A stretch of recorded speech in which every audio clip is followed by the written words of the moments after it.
Assalamualaikum, salam sejahtera dan selamat kembali semula ke channel Abang. Terima kasih sangat-sangat sudi nak dengarkan cerita yang Abang nak sampaikan.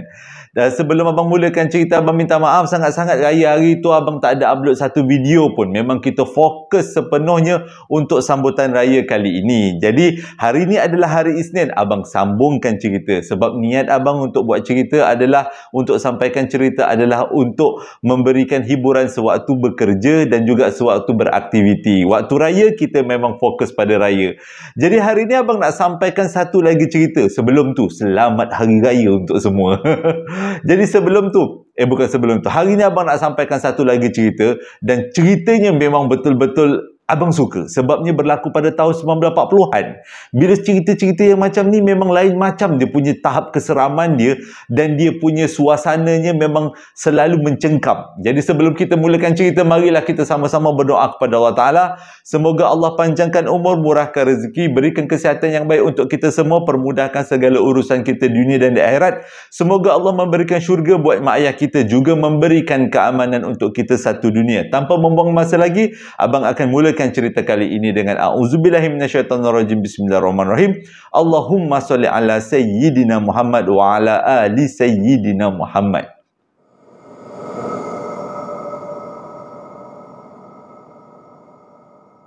Dalam 3 video sebelum ni Abang ada bagi tahu Abang nak tukar uniform kepada uniform yang baru. Ini adalah uniform yang ketiga. Kalau yang sebelum tu warna kelabu, yang kedua warna hitam, yang kali ini warna coklat. Abang antara warna yang Abang suka adalah warna coklat sebabnya mungkin kulit Abang yang agak kegelap-gelapan sikit, sawo-sawo matang. Jadi Abang lebih suka warna coklat. Okey, kita lanjut kepada cerita. Cerita kali ini yang sampaikan kepada Abang, patutnya Abang sampaikan cerita ni pada hari Selasa sebelum raya. Tapi Abang fikir-fikir terlalu sibuk sangat. Tak apalah, lepas raya lah Abang sampaikan.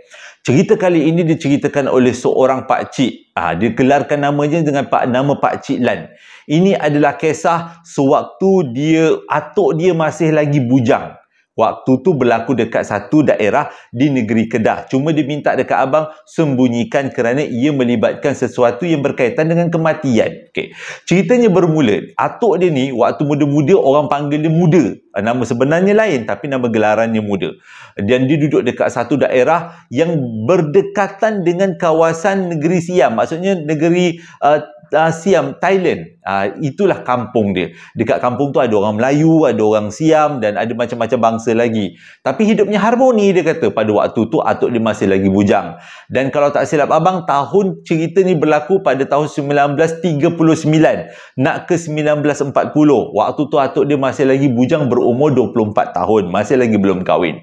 Dekat kampung tu sebenarnya hidupnya aman damai. Semua orang bekerjasama, tolong-menolong. Anak dara dijaga dengan baik. Yang bujang-bujang tak boleh semudah-mudah, sewenang-wenangnya untuk berpacaran ataupun berkawan-kawan dengan anak dara orang. Atas persetujuan orang tua baru boleh. Disebabkan tu, kebanyakan daripada anak dara dekat kampung tu memang jarang-jarang keluar rumah tanpa ditemani dengan orang tua. Tapi terdapat satu kejadian pada hari itu memang sangat mengejutkan bila salah seorang anak dara yang memang terkenal sangat sopan dan santun didapati mengandung. Itu adalah satu berita yang sangat besar pada waktu tu, di kampung tu, di tahun itu. Dan ia adalah satu perkara yang sangat memalukan. Disebabkan perkara yang sangat memalukan ni, budak perempuan ni dipukul dan dibantai oleh abang dan juga bapa dia. Hampirlah nak mati. Kalaulah Tok Ketua tak sampai tepat pada masanya, mungkin budak perempuan ni mati. Yang cerita ni Pakcik Lan ni, dia cerita ke pengalaman atuk dia. Atuk dia cerita pada dia. Lupa abang nak beritahu. Atuk dia cerita pada dia untuk pengajaran semua. Jadi abang bila dapat cerita ni memang betul-betul abang rasa ini filem. Ini bukan pengalaman, ni filem. Dan filem yang diadaptasi menjadi pengalaman yang diadaptasi jadi filem. Sambung-sambung. Okey. Jadi budak perempuan ni bila didapati mengandung memang kena bantai dengan bapa dia, dengan abang dia, dan orang kampung rasa sangat malu dengan apa yang dibuat oleh budak perempuan ni. Tapi dengan yang tak jadi seronoknya ialah bila dipaksa-paksa, siapa yang mengandungkan kau? Budak perempuan ni langsung tak nak beritahu. Yang dia tahu adalah menangis saja. Dan selepas tu dipaksa juga untuk dia beritahu Apa-apa clue, kalau tak nak beritahu nama pun tak apalah, bagi clue apa-apa, tetap juga budak perempuan ni menangis. Dari sehari ke sehari dipujuklah siapa yang bertanggungjawab atas kandungan tu, tapi budak perempuan tu tetap tak nak bagi tahu, dan budak perempuan tu mengalami perubahan yang sangat pelik. Dia menjadi semakin pendiam dan semakin ke arah-arah macam nak gila. Jadi disebabkan tu mak bapak dia syak. Budak perempuan ni bukan mengandung disebabkan oleh dia dengan kerelaan diri. Mungkin dia telah diperkosa. Jadi pada waktu tu memang orang tak terkenal lagi dengan hospital ataupun dengan klinik. Mereka bawa jumpa budak perempuan ni dengan seorang orang alim dekat kampung tu. Orang Islam lah, orang alim kat kampung tu. Jadi orang alim tu pun buatlah apa-apa semayang ke ataupun doa, dan akhirnya dapatlah petunjuk. Walaupun tidak diberitahu oleh si budak perempuan ni, tapi barulah dapat petunjuk budak perempuan ni memang betul-betul diperkosa oleh seseorang. Bila dengar macam tu, mak bapak mana yang tak sakit hati? Lagilah nak tahu siapa yang punya angkara sampai anak yang dijaga sebaiknya boleh jadi macam tu. Dengan bantuan daripada orang alim tu beritahu yang membuat angkara ni, benda-benda terkutuk ni bukan orang biasa. Dia ada ilmu yang tertentu. Maksudnya ilmu hitam yang diamalkan. Jadi sejak daripada tu, kisah tentang budak perempuan ni memang menjadi buah mulut satu kampung. Selang 3 minggu daripada budak perempuan ni mengandung, terdapat lagi satu cerita, satu kisah yang ada budak perempuan lain pun mengandung juga. Jadi kali ni orang dah memang syak. Ini adalah bukan perbuatan manusia. Maksudnya bukan perbuatan secara sukarela. Ini pasti ada kaitan dengan kejadian yang pertama. Dibawalah budak perempuan ni pergi jumpa dengan bomok, bukan orang alim. Dan orang alim tu beritahu kejadian yang kedua ni pun ada kaitan dengan makhluk alam sebelah, yang ada kaitan dengan ilmu hitam. Sejak daripada tu seluruh kampung rasa macam takut dan tercabar, sebab ini bukan perkara yang boleh dibuat main. Sejak daripada tu setiap daripada anak kampung dekat kampung tu dijaga dengan sangat elok. Ke mana-mana pergi ditemani oleh lelaki ataupun ahli keluarga lah. Ahli keluarga lelaki sama ada ayah, abang atau adik lelaki. Kalau tak ada keluarga lelaki dalam tu, minta jiran yang lelaki temankan anak dara diorang. Pada waktu tu katanya belum lagi ada tandas dekat kawasan rumah. Kebanyakan daripada aktiviti mencuci, mandi, ambil air semayang semua dekat sungai yang berdekatan. Jadi itu menjadi peluang untuk kejadian ni senang berlaku. Sebab itu setiap anak dara dijaga oleh ahli keluarga lelaki. Dan nak jadikan cerita, pada satu hari adalah seorang budak perempuan tu. Ada dia dalam keluarga tu, dialah satu-satunya anak perempuan. Jadi dia pun nak pergilah ke buang air ke ambil semayang lah macam tu dekat sungai. Mula-mula mak dia temankan. Sebabnya takutlah kan ada apa-apa berlaku dengan kejadian-kejadian pelik macam sekarang. Jadi lepas mak dia temankan, dalam beberapa langkah mak dia rasa tak sedap hati. Jadi mak dia mintalah anak lelaki 2 orang temankan. Yang si kakak ni tadi nak buat upacara lah, sesuatu lah dekat tepi sungai tu, sama ada ambil semayang ke mandi. Pada waktu tu jam menunjukkan dah lepas daripada waktu maghrib. Berjalanlah mereka berempat nak ke sungai ni. Sampai dekat sungai, belum sampai, dah dekat-dekat dekat sungai, tiba-tiba mereka diserang dengan seekor beruk yang sangat besar, yang bulunya warna hitam, matanya warna merah. Kedua-dua anak lelaki yang menjaga si kakak ni tadi, yang adik kakak perempuan ni tadi, kedua-duanya dibantai teruk oleh beruk ni tadi. Dan mak dia sempat tarik anak perempuan dia untuk berlari balik ke rumah semula untuk minta pertolongan. Waktu tu si emak ni nak jerit tapi tak ada suara, macam disekat. Jadi sewaktu mak dia ditarik anak perempuan dia ni untuk balik ke rumah, tak sempat anak perempuan ni disambar oleh beruk tu dan dibawa lari. Waktu tu barulah mak dia boleh keluarkan suara dan menjerit minta tolong. Yang si bapa dengan beberapa jiran lain keluar daripada rumah, kejar, cari kat mana budak perempuan ni pergi. Dan mereka jumpa budak perempuan ni ada dekat dalam beluka. Ya Allah, kesiannya. Ada dekat dalam beluka yang berdekatan dengan keadaan telah diperkosa. Jadi pada waktu tu mereka semua anggap benda ni bukan benda yang main-main. Tapi ada satu petunjuk yang bagusnya. Ia dilakukan oleh beruk. Jadi ini bukan sebarang beruk. Betul seperti orang tua yang orang alim tu cakap. Ini ada kaitan dengan alam sebelah. Sejak daripada tu, Orang kampung anggap benda ni bukan benda yang main-main dan sangat serius sebab ada 3 kejadian, 2 daripadanya mengandung, 1 daripadanya telah diperkosa dan orang kampung perlu bertindak sesuatu. Dengan bantuan yang si orang alim ni tadi, dia buat solat hajat, buat bacaan Yasin. Orang alim kan banyaklah ikhtiarnya yang telah dipelajari, yang memang dapat anugerah ilham daripada Allah Ta'ala. Akhirnya mereka dapat tahu yang angkara kepada semua ni adalah berpunca daripada seorang lelaki. Dan seorang lelaki ni dia tinggal dekat hujung kampung. Orang kata dialah pengamal ilmu hitam. Ramai-ramailah orang kampung pergi sergah rumah dia. Tapi sampai dekat rumah tu memang betul budak lelaki tu ada beberapa tempat dekat dalam rumah tu seperti tengah mengadakan upacara pemujaan. Jadi ada dia punya dupa, ada dia punya kepala kambing, ada dia punya kepala kerbau. Jadi orang kampung memang syak budak lelaki ni lah yang penyebab kepada kejadian-kejadian ni. Ditangkaplah budak lelaki ni, dibawalah pergi jumpa orang alim. Menangis-nangislah budak lelaki ni minta maaf. Dia kata bukan dia yang buat. Dia telah dirasuki oleh sesuatu makhluk dan makhluk tu yang menggerakkan badan dia. Dia sebenarnya perjemaan kepada beruk-beruk yang ada. Dan dia mengaku juga dalam 3 kejadian tu dia yang lakukan. Jadi orang alim ni minta untuk budak lelaki ni bertanggungjawab ke atas 3-3 ni. Bayar ganti rugi ke apa, dibantai ke apa, yang penting perlu bertanggungjawab. Sementara nak bagi budak lelaki ni bertanggungjawab, budak lelaki ni dikurung dekat dalam satu kurungan dekat rumah Tok Pengulu. Biasalah benda-benda yang berkaitan dengan ilmu hitam. Bila besok pagi Tok Pengulu lah hilang. Budak tu hilang daripada sangkar dia. Jah kecoh pula kat mana budak tu pergi. Tapi sejak daripada tu semua orang kampung sangat berhati-hati.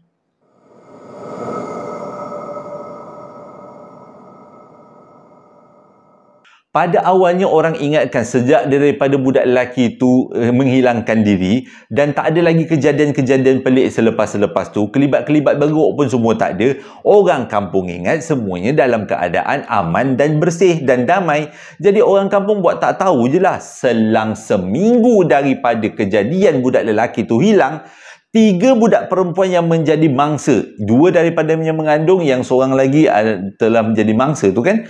Jadi ketiga-tiga budak perempuan ni hilang akal. Gila. Jadi benda ni orang kampung rasa ada yang tak beres lagi. Ada benda yang perlu diselesaikan. Dibincanglah benda ni. Dibawa berbincang bersama orang alim dan juga ketua kampung. Mereka sama-sama sepakat membuat cadangan untuk diadakan rondaan. Sebab selepas daripada seminggu tu, selain daripada 3 orang budak perempuan ni yang memang dah jadi gila total, memang hilang akal terus, beberapa orang kampung nampak kelibat daripada beruk bermata merah ni singgah dekat kampung tu. Dan orang kampung percaya beruk tu masih lagi ada dalam kampung tu. Jadi mereka buat rondaan tengah malam. Disebabkan rondaan tu disertai dengan ramai orang kampung, tetap juga mereka dapat mengesan kelibat-kelibat beruk tu yang melintas dekat kampung tu. Semakin ketatlah diorang punya rondaan tu. Tapi dalam beberapa kejadian terdapat beberapa rumah telah dipanjat oleh beruk untuk buat aktiviti pelik tu. Dan rumah-rumah yang dipanjat adalah rumah-rumah yang ada anak perempuan, yang ada anak dara. Tak kisahlah umur 12 tahun ke, umur 11 tahun ke, asalkan memang budak perempuan tu, beruk tu panjat. Tapi disebabkan kawalan tu ketat, jadi bila beruk tu panjat, orang tuan rumah pun menjerit, seramai-ramai serbu dekat rumah-rumah yang disyaki, teruslah beruk tu hilang. Tapi benda ni tak boleh berlanjutan. Dan selepas mendapat nasihat daripada ketua kampung dan juga orang alim ni, mereka adakan bacaan Yasin mega. Semua orang dalam kampung tu adakan bacaan Yasin selama 40 hari 40 malam. Dengan kata lain, itu adalah cara terampuh untuk mematikan ataupun membatalkan sihir yang mereka baca, yang mereka amalkan. Jadi dibuatlah beberapa kali bacaan Yasin dan benda tu menjadi satu amalan yang bagus dekat kampung tu. Walaupun gangguan dekat kampung tu dah memang tak ada, tapi tetap juga berhati-hati memang sangat diperlukan. Sebab tetap juga ada beberapa kali orang yang meronda nampak beruk tu melintas. Jadi timbul persoalan, bacaan Yasin dah, rondaan dah, beruk tu pula ada dekat sini. Mesti ada udang di sebalik batu. Siasat punya siasat, akhirnya mereka sepakat. Mereka bercadang kalau sekali lagi ternampak beruk tu menyerang mana-mana rumah anak dara, mereka sama-sama akan ikut ke mana beruk tu pergi. Jadi ada satu malam tu, satu kejadian yang mana rumah tu telah diserang oleh beruk misteri ni tadi. Orang kampung pada waktu tu yang tengah meronda memang ada dekat-dekat dengan kawasan rumah tu. Jadi mereka ramai-ramai pergi ke tempat mana beruk tu pergi. Maksudnya pergi ke rumah yang diserang oleh beruk. Memang betul nampak dekat rumah tu, beruk tu keluar daripada rumah tu. Dan mereka ni, orang kampung ni ramai-ramai kejar ke rumah tu. Kejar ke si beruk ni. Kejar. Akhirnya beruk ni pergi dekat satu rumah. Dan rumah tu adalah rumah salah seorang orang kampung. Kan ni plot twist ni. Lepas tu bila sampai dekat rumah tu, orang kampung ni pun kelilinglah rumah tu sebab nak tahu adakah beruk tu memang berasal daripada rumah tu. Dan yang paling bestnya sekali, tuan rumah yang tempat beruk tu hilang ada sama-sama duk mengejar sekali. Dia tuan rumah, dia yang kejar. Pun sama macam tu. Jadi bila disergah masuk dekat dalam rumah, memang orang jumpa budak lelaki yang sepatutnya ditangkap dalam beberapa minggu yang lepas, yang tiba-tiba tu hilang, ada dekat situ. Bila disoal siasat, rupanya dia anak saudara kepada lelaki suami isteri, pasangan suami isteri ni. Dan pasangan suami isteri ni percaya yang anak buah dia memang tak ada kaitan dengan ilmu-ilmu hitam atau ilmu beruk ataupun kejadian-kejadian pemerkosaan yang sebelum-sebelum ni. Dia yakin sebab biasalah dah kena gula-gulakan dengan hantu tu tadi kan. Jadi dia cakaplah dengan mak saudara, pak saudara dia, bukan dia yang buat, padahal memang dia yang buat. Jadi cerita ni jadi kecoh. Yang si pakcik ni tadi minta maaf dengan orang kampung sebab dia kata dia ingatkan anak saudara dia memang bercakap benar. Anak saudara dia ni memang ditangkap oleh orang kampung, dibawa pergi menghadap Tok Pengulu dan juga si imam orang alim ni tadi. Orang alim tu cakap apa? Ini tak boleh dimaafkan. Dua orang mengandung dan duanya gila, seorang jadi bangsa. Lepas tu ada beberapa kejadian lagi yang memang tak boleh nak dielak, yang berpunca daripada beruk tu, daripada budak lelaki tu. Jadi budak lelaki ni pun ditangkap. Rupanya si orang alim ni tahu macam mana nak putuskan ilmu. Cuma ada dua je benda yang akan terjadi. Yang pertama, bila diputuskan ilmu ni, budak lelaki ni akan jadi gila. Sebab itu adalah perjanjian dia dengan makhluk tu. Jadi yang keduanya, kalau nak putuskan perlu cari sungai. Dan sungai tu adalah sungai yang bercantum di antara dua sudut, dua batang sungai bercantum jadi satu. Macam tu lah. Jadi itu dua syaratnya untuk macam mana yang akan terjadi ataupun yang perlu untuk memutuskan ilmu tu. Jadi dibawalah budak lelaki ni pun pergilah ke tempat lokasi sungai yang dimaksudkan tu. Dekat situ budak lelaki ni memang minta ampun lah. Dia memang minta ampun sampaikan budak lelaki ni berani nak mengucap beberapa kali. Dia kata dia memang Islam, dia tak nak lagi buat benda-benda macam ni. Dia kata dia dipengaruhi lah apa. Pada kali ni yang si pakcik alim ni tadi, orang alim ni tadi, memang dah tak percaya dengan apa yang budak ni cakap. Jadi dibuatlah pada waktu tu juga upacara untuk memutuskan. Dengan kata lain, ramai disaksikan oleh ramai orang kampung.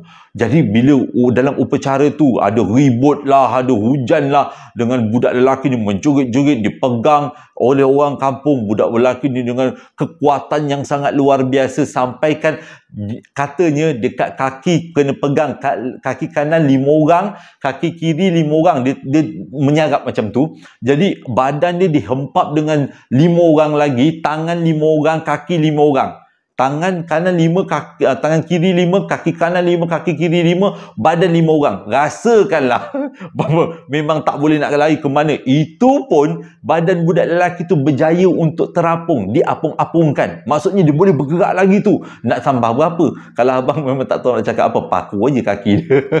Waktu tu lah yang si orang alim ni buat upacara, cara dia punya macam mana nak putuskan. Dan selepas ditarik makhluk tu daripada badan budak lelaki ni melalui kepala sampai ke kaki, dicempakkan ke dalam sungai, pertemuan dua sungai. Jadi selepas dicempakkan, budak lelaki ni terus berbuih-buih, dan sejak daripada tu budak lelaki ni gila. Memang dia tak ingat apa. Sebabnya itu adalah syarat dia kepada ilmu tu. Dan cerita ni menjadi pengajaran kepada orang kampung tu. Dan dia melibatkan kematian. Sebab daripada tu budak lelaki tu gila. Bukan gila. Budak lelaki tu gila, betul. Lepas tu dia meninggal. Jadi sebab itu si tuan cerita pakcik dan kata dia minta abang sembunyikan tempat ni. Sebabnya keluarganya masih ada lagi. Masih ada lagi. Cuma cluenya adalah di negeri Kedah. Di kawasan kampung pertemuan dua sungai. Itu je abang boleh beritahu dia punya clue. Jadi mana-mana orang kampung yang bawa balik kampung ni Kedah, rasa-rasa kalau kampung korang ni pertemuan dua sungai, ya ikanlah. Boleh komen-komen kat bawah. Walaupun ceritanya kali ini tidaklah begitu seram, tapi bagi abang pengajarannya memang sangat bagus untuk kita menjaga diri. Jangan terlibat dengan benda-benda tu.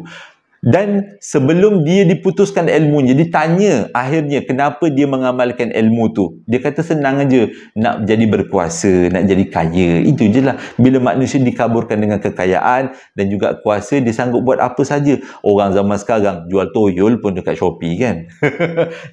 Bukan Shopee, kat TikTok. Takut abang tengok. Jadi tak heranlah kalau orang zaman dulu lagi hebat ilmunya.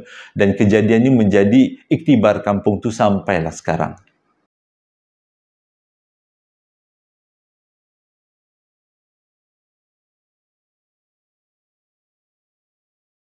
Terima kasih sangat-sangat sudah dengarkan cerita yang abang sampaikan. Ramai juga yang tanya, bang tak nak jual ke t-shirt ni? InsyaAllah kalau orang banyak permintaan, nanti abang boleh tolong-tolong printkan. Tapi ni warna yang ketiga. Ada lagi 3 lagi warna. Abang saja nak ubah-ubah uniform baru untuk tahun 2024. Biar segar mata bila tengok kan. Jadi sebelum abang tamatkan cerita, ada beberapa ucapan nak abang sampaikan. Macam biasa. Ucapan yang pertama datangnya daripada Nurul Afikah. Dia nak ucapkan selamat hari jadi buat bondanya, iaitu Cikgu Esah Muhammad Nur, yang mana hari jadinya jatuh pada 17 hari bulan 4, genap umur 61 tahun.